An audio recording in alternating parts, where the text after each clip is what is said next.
দক্ষিণী সিনেমা পুষ্পার তুমুল জনপ্রিয়তার পর মুক্তি পেতে যাচ্ছে পুষ্পা 2। 2021 সালে মহামারীর পরে মুক্তিপ্রাপ্ত এ সিনেমা বক্স অফিসে আলোড়ন তুলেছিল।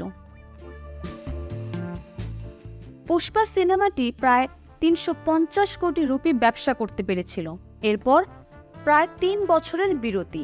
এবার আসছে এ সিনেমার দ্বিতীয় পর্ব। এই সিনেমার জন্য জাতীয় পুরস্কার পেয়েছেন আল্লু অর্জুন। এই সিনেমায় অভিনয়ের মাধ্যমে আল্লু অর্জুন দ্রুত আন্তর্জাতিক তারকা হিসেবে পরিচিতি লাভ করেন। এবার যেন আরও বড় করে আসতে যাচ্ছে এই সিনেমা। তামিল, তেলুগু, মালায়াম, কন্নড়, হিন্দি ছাড়া বাংলা ভাষায় মুক্তি পাবে পুষ্পা 2। এতে থাকছে বাংলা গানও। শোনা যাচ্ছে এবার সেই গানে কণ্ঠ দিচ্ছেন ভারতের বাংলা গানের জনপ্রিয় গায়ক তিমির বিশ্বাস।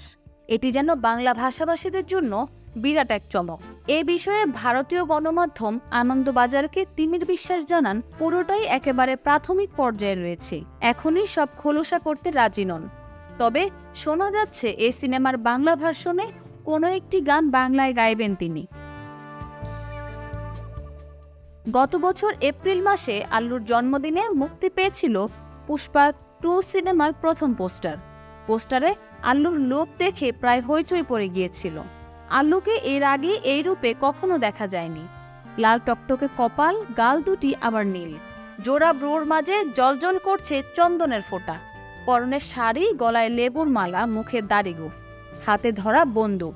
বলা চলে কিছুটা বৃহন্নলার সাজেই ধরা দিয়েছিলেন আল্লু।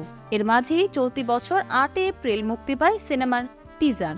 সেখানে একেবারে নীল রঙের পট্টু শাড়িতে দেখা যায় আল্লুকে।